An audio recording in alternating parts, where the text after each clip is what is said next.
안녕하세요. 정신분석의 뜰 락강 스터디 시간입니다.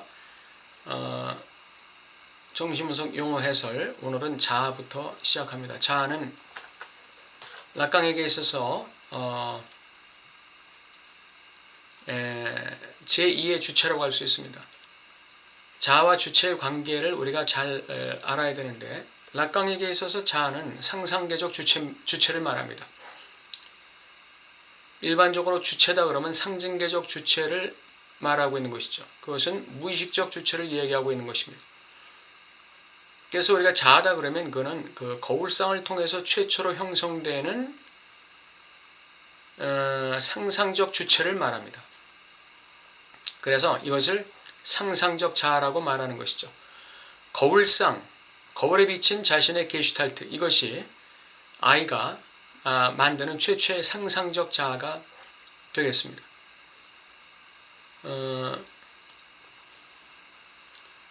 둘째로 말씀드릴 것은 자아는 원칙적으로 쾌락 원칙에 의해서 작동한다는 사실입니다. 자아는 쾌락을 추구합니다. 우리가 보통 프로이드의 용어로서 보고 있는 그 쾌락 원칙이 바로 이것이고, 현실 원칙이라고 하는 것도 쾌락 원칙의 연장선상에서 보아야 한다, 이렇게 말씀드릴 수 있습니다. 우리가 현실 원칙의 지배를 받으면서 쾌락 원칙에 대해서 쾌락을 억압한다 할지라도, 자아가 쾌락을 억압해야 하고 현실 원칙에 순응한다 할지라도, 그 현실 원칙에 순응하는 것은 현실 원칙에 순응하는 그 자체가 목적이 아니라 그것을 통해서 자아가 추구하는 쾌락을 달성하기 위한 과정이고 수단이다, 이렇게 우리는 보아야 할 것입니다. 그래서 자아는 쾌락 원칙, 즉 쾌락 원칙에 순응하게 되는 것이고 쾌락을 추구하는 것이며, 또 이것은 현실 속에서 현실 원칙에 순응하는 것으로 나타나는데, 그것은 현실 원칙에 순응하는 그 자체가 목적이라기보다는 쾌락을 추구하고 달성하기 위한 방편으로서의 순응이다, 이렇게 볼 수가 있겠습니다. 우리가 자아다 그럴 때 주체와의 관계에서 살펴봐야 될 것은, 자아가 생겨날 때 주체는 소외된다, 이렇게 볼 수 있습니다. 왜냐하면 자아는 무의식적 차원의 주체가 아니라 상상계적 차원의 주체이기 때문에 여기서는 무의식적 주체, 즉 상징계적 주체는 소외될 수밖에 없는 것이죠. 이것을 우리는 락강은 아파니시스타, 이런 그 용어를 가지고 설명했죠. 원래 그 아네스트 존스의 그 개념이었죠. 그렇지만 이것이 아네스트 존스의 개념에서는 이것이 그 성적 욕망의 억압이라는 의미로 쓰였지만, 락강에게 와서는 이것은 주체의 소외, 그 드러남을 전제로 하는 주체의 사라짐, fading, 이것을 말하는 것이라고 얘기했죠. 그래서 자아가 강화되면 주체는 그만큼 더 소외된다, 이렇게 볼 수 있겠습니다. 결국 자아는 무의식의 진실에 들어가는데 하나의 방해 요인이 된다. 상상계에 그 위치를 두고 있기 때문에 그렇다고 볼 수 있습니다.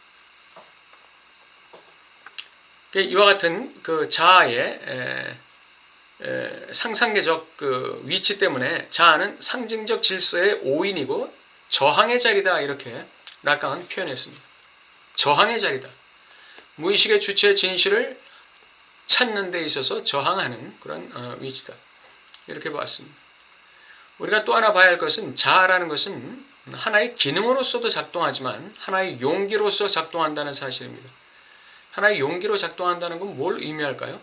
바로 자아는 상상계를 담는 용기의 역할을 합니다. 그러므로 이것은 자아의 굉장히 중요한 기능이라고 할 수 있습니다. 상상계를 담는 기능을 한다. 그렇기 때문에 자아의 이 상상적 놀이, 자아의 상상적 놀이, 자아는 상상계를 담기 때문에 상상계를 담고 자아가 상상적 놀이를 할 수 있게 됩니다. 상상적 놀이가 원만해질 때 우리는 상징적 세계에서의 어떤 통제, 조절 이것이 더 강화될 수 있다. 이렇게 말할 수 있습니다. 마지막으로 분석에서 자아라는 것은 하나의 저항의 자리에서 기능한다. 이렇게 볼 수 있습니다. 그러니까 분석에서 자아가 기능하게 될 때는 분석가와의 동일시 내지는 분석가와의 사랑의 관계를 통해 소위 전이사랑이라고 하는 것을 통해서 분석가와의 어떤 그 사랑의 주고받음, 피분석자 입장에서 말하면 자기애적 자리를 고수하는 저항의 역할을 하는 것이 바로 자아라고 할 수 있습니다. 진정한 락강식 정신분석에서 저항의 기능을 담당하는 것이 자아다. 왜냐하면 분석가와의 관계 속에서 상상적 관계를 지향하기 때문에, 전이 사랑의 관계를 지향하기 때문에, 분석가와의 동일시를 지향하기 때문에 이것은 주체 진실을 찾아 들어가는 정신분석에 있어서 저항의 기능을 담당한다. 이렇게 볼 수 있습니다. 그 다음 자아심리학을 들어가겠습니다. 자아심리학은 안나 프로이드로부터 시작되는 그 하나의 학파라고 할 수 있죠. 레벤슈타인이라든지 하르트만이라든지 이런 사람으로 이어지는 그 학파라고 할 수 있습니다. 현재 미국에서 가장 그 세력을 떨치고 있는 학파라고 할 수 있겠죠. 이 자아심리학이 지향하는 바는 무엇입니까? 바로 자아의 기능 강화라고 할 수 있죠.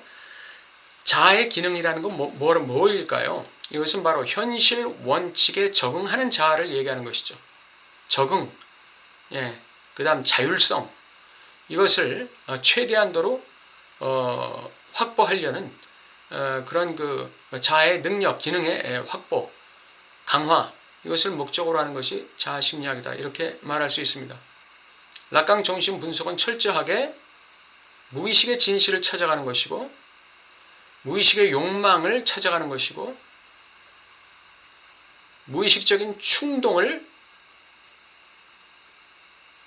즐기는 것이고, 그리고 실제계적인 어떤 그 향유, 이것을 궁극적으로 지향하는 그런 주체가 락강의 주체고, 락강 정신분석의 내용이고 목표일 수가 있겠죠. 자아심리학과는 많이 차이가 있다 얘기할 수 있겠습니다. 자아이상 들어가겠습니다. 오늘은 자아이상까지 말씀드리겠습니다. 자아이상, 우리가 초자아와 이상적 자아 그리고 자아이상, 이 세 가지를 우리가 구분해야 할 텐데, 초자아라는 것은 말의 내사를 통해서 형성됩니다. 초자아라는 것은 대타자의 말, 그 말을 내가 내사, 받아들임으로써 구성되는 것이 초자아라고 말할 수 있습니다. 이상적 자아란 외부의 어떤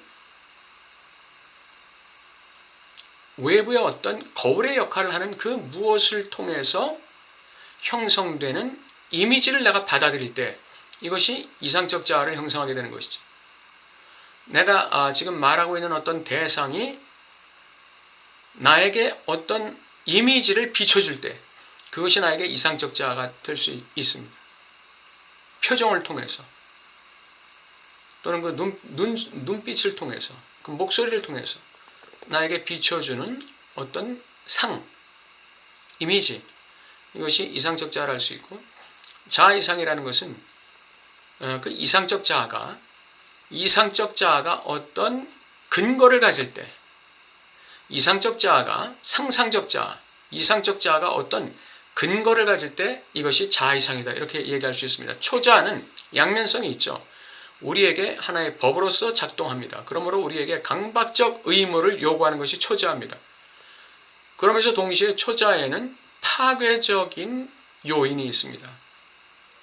매력적인 요인도 있습니다. 파괴적이고 매력적인 요인이 있는데, 그게 바로 법의 이면이라고 할 수 있습니다. 초자아가 우리에게 강요하는 법의 이면은 바로 그 법을 위반하고자 하는 욕망을 우리에게 불러일으킨다는 사실이죠.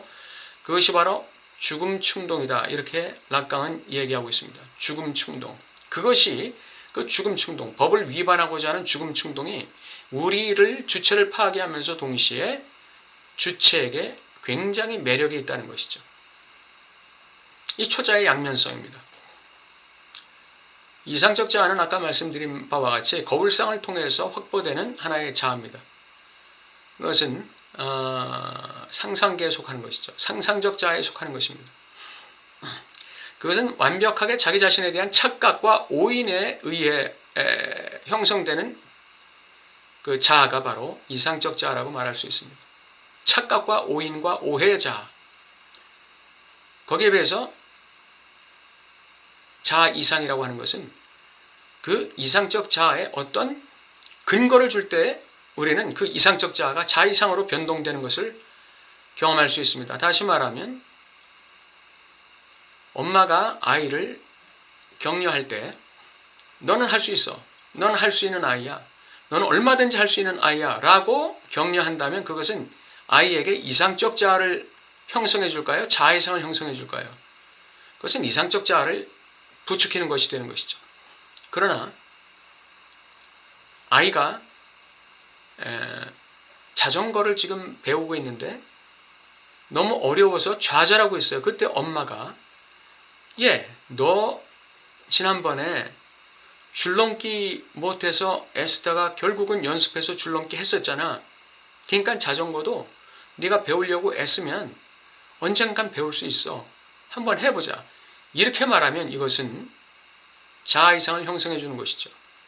왜냐하면 아이로 하여금 과거의 어떤 성취 경험을 근거로 해서 다시금 아이에게 성취를 격려하는 것이기 때문에 이거는 근거 있는 격려가 되는 것입니다. 이런 것은 아이에게 자아 이상을 형성해 주는 것이죠.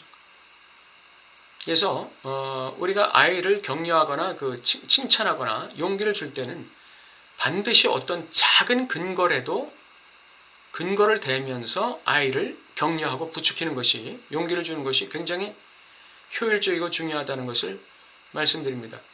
이상적 자아와 자아 이상의 차이를 분명히 구별하셨나요? 이상적 자아는 착각적 자아입니다. 오인하는 자아입니다. 현실적으로는 그렇지 않은데 굉장히 부풀려진 자아를 말하는 것이죠.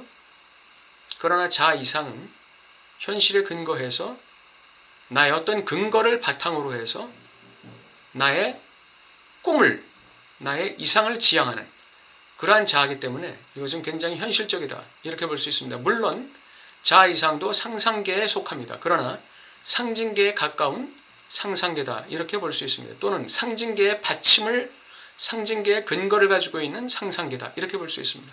그러한 상상계는, 상징계의 근거를 가진 상상계는 현실화될 수 있는 가능성이 매우 높다. 이렇게 볼 수 있습니다.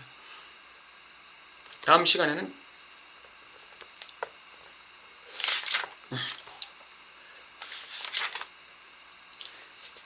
자율적 자아라는 개념으로부터 들어가겠습니다. 감사합니다.